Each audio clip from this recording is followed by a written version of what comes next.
In no uncertain terms, Spider-Man is at best a jerk and at worst a monster.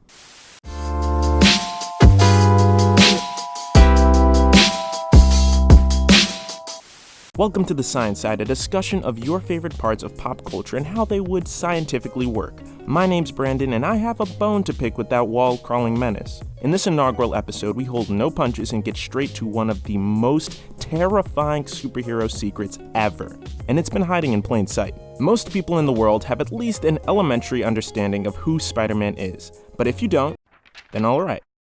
Let's do this one last time. Peter Parker was an average high schooler until he was bitten by a radioactive spider, granting him the proportional speed, strength, and agility of a spider. In addition, he gained the ability to walk on walls and a precognitive sense of danger he refers to as his spider sense. When Peter's Uncle Ben died at the hands of a mugger he chose not to stop earlier, Peter vows to live his life according to the words of his uncle. With great power, there must also come great responsibility. Thus, the Spidey we know and love today was born. Now, you're probably wondering what my gripe with the webhead is. Is it the improbability of a high schooler knowing how to sew a commercial-grade costume? No, I respect Peter's skills. His cosplay game is on point. So, is it the infeasibility of a spider being able to walk on walls if they were covered in a full body sock? No, we can discuss the marriage of spandex and cetulas, the little hairs on the spider's legs, another time. I'm not ready to fire the headcanon at that one yet. No. I need to address something much more sinister. Spider-Man's irresponsible attitude with his webbing. I knew you two were in this together! Hey kiddo, let mom and dad talk for a minute, will ya? Why is this a problem? Well, I'm glad you asked. This issue comes down to one factor. How strong is the adhesive of Spider-Man's webbing? We've seen Spidey pull off some incredible feats with his webbing, from holding a bus over the edge of a bridge to using the multiple web lines to stop a runaway train. So we know his webbing is no joke, and this checks out. According to sciencemag.org, Spider Silk is 5 times as strong as steel in terms of tensile strength. In most iterations of Spider-Man's character, he's shown developing a special web fluid which mimics spider webbing when projected from his artificial spinnerets called web shooters. However, if Spider-Man's webbing is this tough, its adhesive properties have to be equivalent, else it wouldn't hold anything after it sticks on. So we need to calculate some value for the strength of Spider-Man's webbing, which will give us the strength of the adhesive. We could do this by analyzing any number of the webhead's awesome actions, but the simplest way is to analyze the thing he does most, web swing. Unique among all superheroes, Spider-Man travels to and fro by shooting webs at the walls of buildings and swinging through New York, like Tarzan would on vines in the jungle. This motion is notably comparable to the movement of a pendulum, and we can use the physics of pendulums to determine the force being exerted on the webbing. Let's take the case of a simple ideal pendulum to examine the simplest scenario for web swinging. Ideal pendulums undergo periodic motion, meaning the mass, known as a bob, at the end of the string swings according to a set period. This moment has an equilibrium point, the moment when all the forces are balanced, at the bottom of the swing. That's where the tension in the string, or in our case the web, is at a maximum and completely equals the weight of the bob, or in our case the Peter.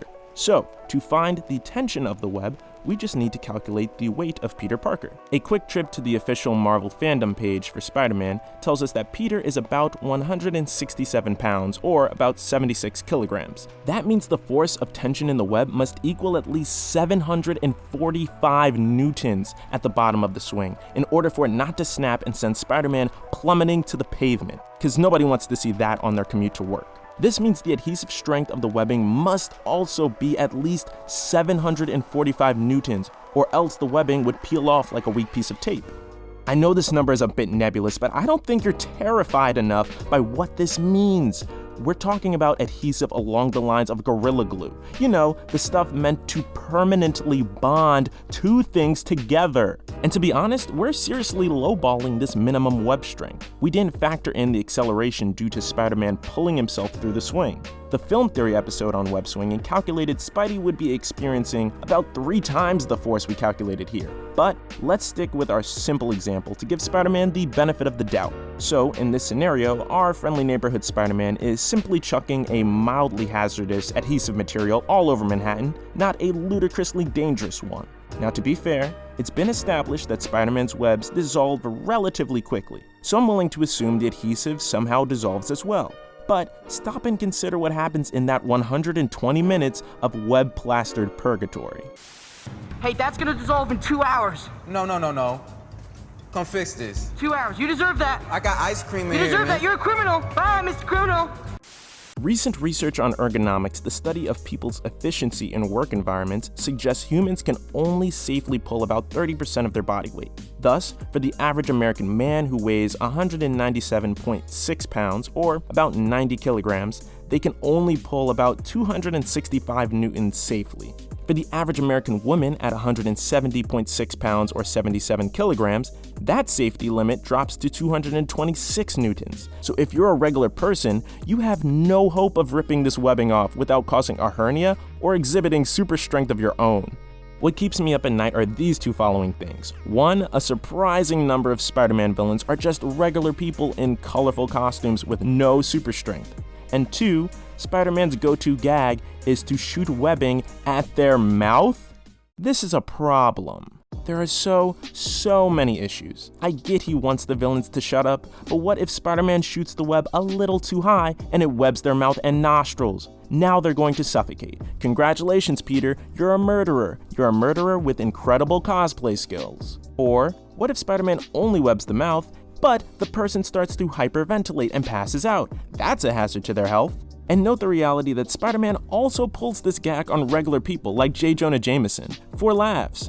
Hey JJ, I hope you ate your lunch before Spidey came swinging by, because that orange chicken is going to be ice cold by the time you get to it. Because let me remind you friends, these webs last for 2 hours. And if you try to take them off, you either pull a muscle or rip off actual skin. Now, you may be wondering, if this stuff is comparable to Gorilla Glue, there has to be some way to remove it immediately, right? Gorilla Glue can be bought at the corner store. How do you remove that? Well, I'm glad you asked, because I asked the same question, and the official Gorilla Glue site describes a method of using hot soapy water, something in short supply in the middle of a superhero fight, might I add.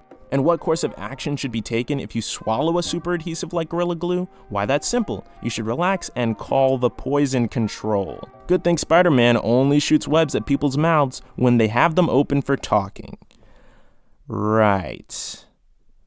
I love Spider-Man, and I'll be the first in line to sing his praises. He's an incredible role model who inspires millions of people, including me, to be more than we are and live responsibly with our God-given gifts. But I'm also going to be the first to call Spidey out on his crap, because if we talk about the good, we have to talk about the bad. And his willy-nilly web slinging is a problem, at least for 2 hours at a time. So Spider-Man, before you head to Comedy Central with your tight 5, consider running a few safety checks, and don't forget to look on the science side.